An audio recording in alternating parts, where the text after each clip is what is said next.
Alright, good morning guys. Ayan, maulan na umaga. Pabalik na kami ng Manila. At ito na yung dala ko, si YTX. So bago kami bumiyahe, daan muna kami dito sa chapel namin, Senior Divino Rostro, sa Barangay Buang, Tabaco City. Ito yung chapel namin. Magsisindi lang muna ako ng kandila. So yun, kasama ko yung kapatid ko pala. Kaming dalawa bumiyahe gamit yung YTX. Right? Ride safe. Sindi muna tayo ng kandila dito sa simbahan. Alright, nasa Sabloyo na kami. So, sobrang daming mga bus tsaka truck nag-overtake. Pasilong-silong lang kami guys kasi maulan. Pero pagdating sa Ligaw daw, wala naman masyadong doon.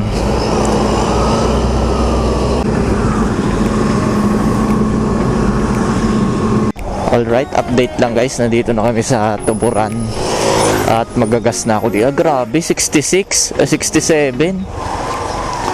Mahal. 67. Nagtaas na palang. Pwede na yan.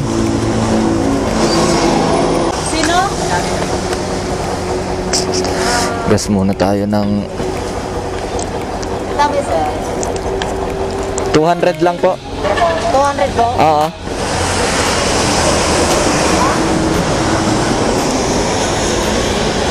Ayun lang. Nagtaas pala, no? 250. 250 yung tinaas. Binawi man lang po, binawi. Grabe, no? So yun, mamaya na lang ulit. 2,000 years later. Alright guys, update lang. Nandito na kami ngayon sa Uwas Albay. Sobrang lakas ng hangin. Sobrang ganda ng panahon dito guys. Hindi naman mainit, hindi naman maulan. Yung kumbaga malilim lang talaga. Kaya pagdating lang talaga dito sa part na to, ang sobrang ganda na ng panahon. Pero pag nandun sa may mayon mismo, sobrang lakas ng ulan. Natitipon kasi, napapagitnaan ng tatlong bundok, kaya natitipon dun yung ulap, kaya palaging maulan. So ayun, at least nasa ano na kami ngayon, Uwas. Sunod dito Pulangi na, tapos Kamsur. Sunod sa Pulangi, Kamsur. Pero hindi pala ako dadaan ng Pili. Mag alternate route na lang ako. Daan ulit ako doon sa Nabwa, labas San Fernando, para mas nadali. Kaysa dadaan pa ng Pili, pa-traffic pa doon, tapos mas malayo pa. Alright, update ko na lang ulit kayo guys. Let's go.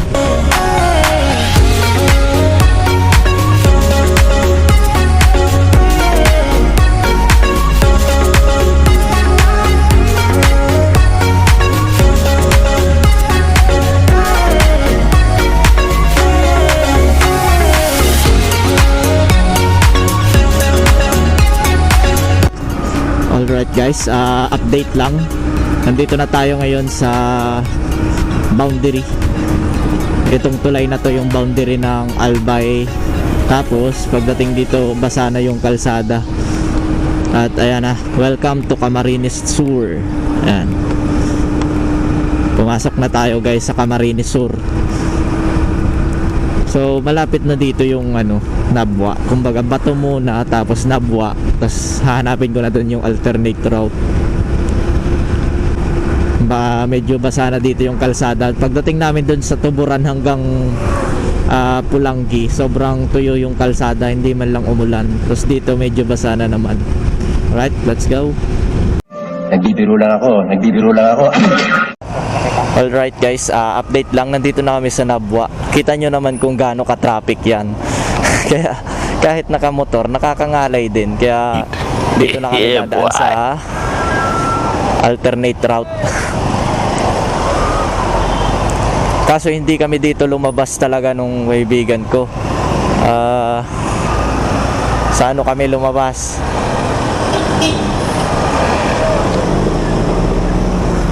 Yan. Hindi kami dito lumabas. Doon na kami lumabas sa dulo. So hanapin ko na lang guys. Wala pa naman akong load. And hindi rin to nakikita ata sa mapa.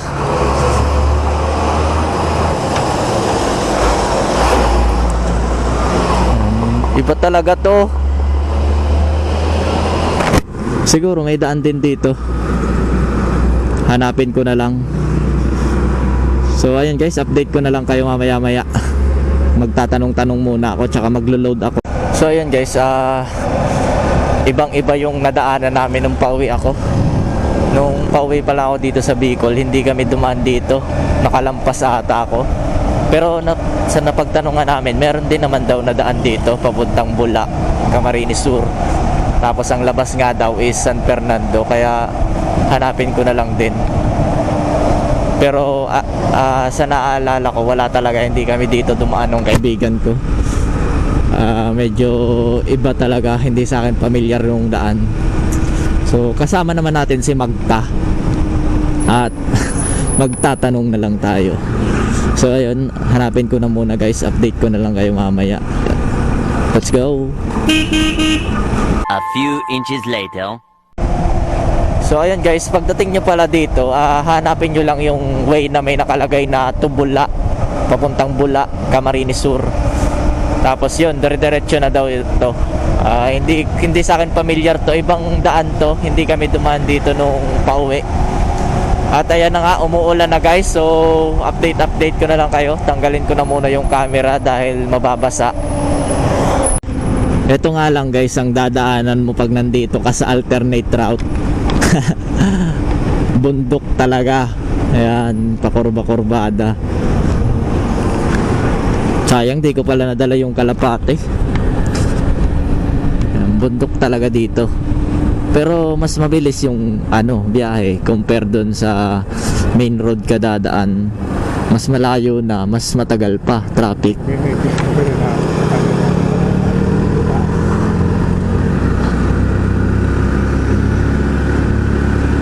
Bula, Camarines Sur. So ayun guys, update ko na lang ulit kayo. Ini-enjoy ko pa yung daan dito wala masyadong sasakyan. Let's go. Sobrang ganda na dito guys. Bundok na talaga. Kumbaga umakyat tayo sa bundok. Tapos tatawirin natin. Ayan. Ganda na ng kalsada dito. Tapos ayan, naakyat ulit ng bundok. Tapos ang labas nito guys, San Fernando na. Katabi tayo ng Milaor, ay Libmanan pala. Paglabas mo San Fernando, tapos aunahan Libmanan, tapos yun na. So let's go. Yan ulit, update na lang ulit mamaya. Sobrang ganda ng kalsada. Kaya kung kayo guys uuwi kayo ng Albay, dito na kayo dumaan. Pero wag lang gabi kasi di ko recommended ditong gabi. Di ko pa nasubukan. Tsaka sobrang konti ng bahay guys. Kaya medyo nakakatakot naman dito dumaan ang gabi.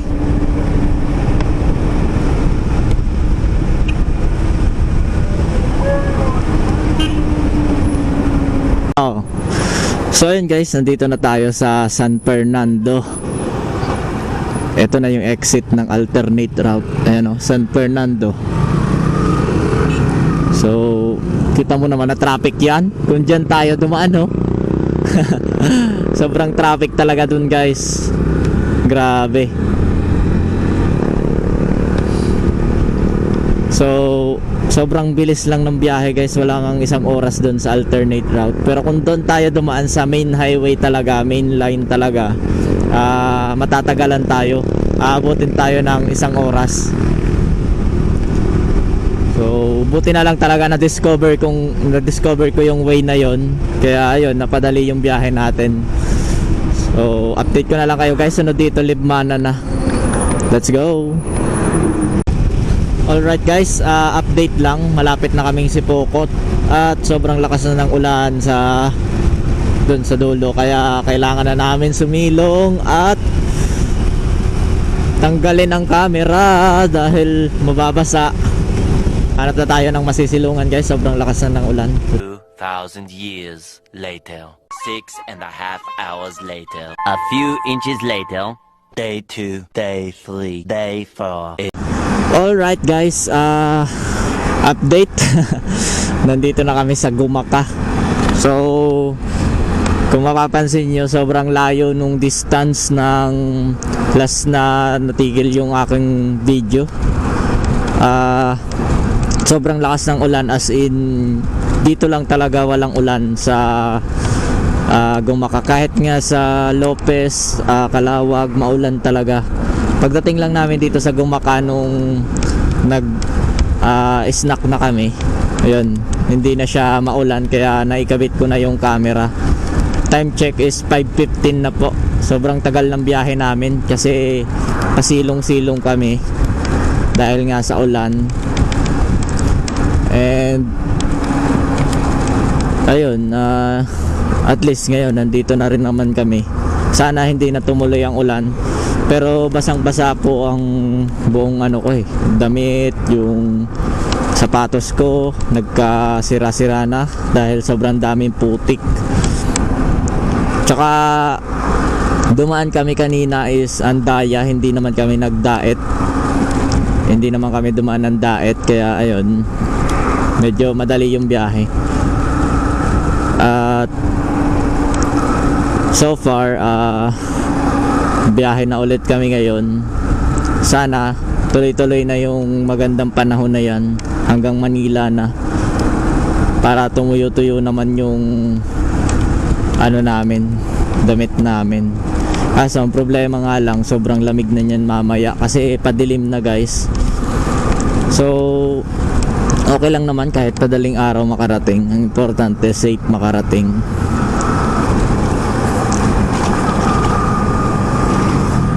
Next stopover namin ito sa pagbaba ng Bitukang Manok. Doon ulit kami magpapahinga, tapos biyahe ulit hanggang Tiaong.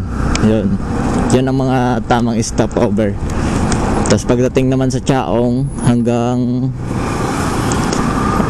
Los Baños, or minsan nga hindi na ako nagpapahinga pag hanggang Tiaong hanggang hanggang Manila na minsan hindi na ako nagpapahinga niyan.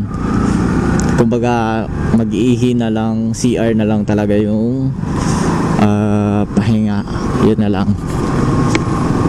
Yung kasama namin, may nakasama kasi kami kanina. Tapos sila Ate Analo pala tsaka Kuya Richie, nauna yan umalis sa amin alas 6. Pero sabi ko magbagal lang silang takbo, kaya yun, nahabol namin sila. Kaso naabot namin nasa Tagkawayan, Quezon na. Sobrang layo na nung nalakbay. Tsaka sobrang lakas ng ulan kanina, kaya hindi talaga makapagpabilis. Tumatakbo lang ako ng 80 kanina. So yun guys, update ko na lang ulit kayo mamaya. Biyahe na muna kami. So yun, update guys, medyo dumidilim na dahil 5:30 na. So nakikita nyo, nandito tayo sa may gilid pa rin ng dagat, pero hindi na to sa Gumaka. Ito ay part na ng Atimonan. Nasa Atimonan na tayo. Medyo malayo-layo pa naman yung sa Bitukang Manok, kaya gabi na talaga darating doon guys. Yun, pero okay lang.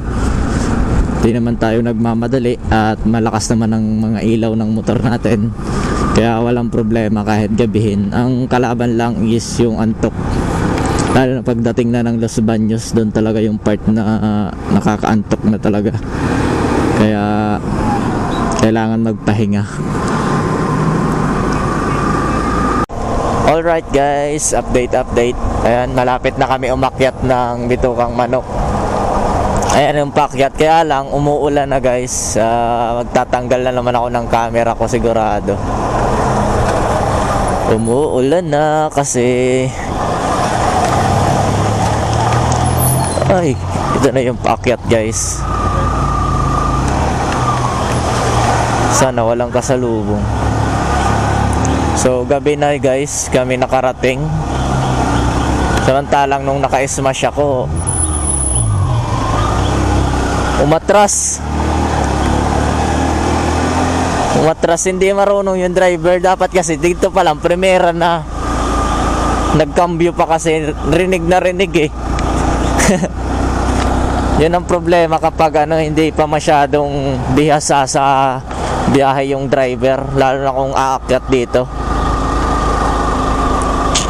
Dapat pag nandito na, pag paakyat dun, primera muna, wag muna magkakambyo eh. Hindi pa nga siya nakakabelo, nagsigunda agad. Yun ang mali.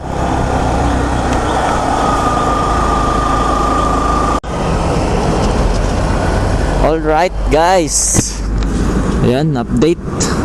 Sobrang layo na naman ang distansya bago nakapag-update, sa kadahilanan ngang sobrang lakas ng ulan. So ayun, nandito na pala tayo ngayon sa C5, sa may malapit sa Pateros, at papunta na rin tayo ng Pasig. So malapit na tayo guys sa lugar namin. Dire-diretso na lang tong C5. So dito ko na rin guys tatapusin yung aking vlog. Pasensya na, napaka walang kapuwang-puwang yung vlog natin. Sobrang layo ng distance bago mapakita yung place. Wala man lang na palagi na lang tuwing bumabiyahe ako ng Bicol to Manila, tapos Manila to Bicol, walang time na hindi umuulan. Palaging maulan, kaya hindi talaga makakapag-vlog. Buti na lang sana kung waterproof yung camera natin, 'di ba? Kaso wala eh. Budget lang talaga. Wala tayong pambiling magandang camera. At syempre hindi rin malinaw yung kuha ng camera natin dahil gabi. Tapos syempre malabo din talaga. So ayun guys, nasa flyover na rin naman ako. Tapos dire-diretso na to hanggang sa C5, hanggang dun sa hanggang Pasig. So ayun guys, maraming salamat sa panonood. At kung bago lang po kayo sa aking channel, huwag nyo naman po sana kalimutan i-click ang subscribe button at ang notification bell. Wala po, Molats Vlog. Peace.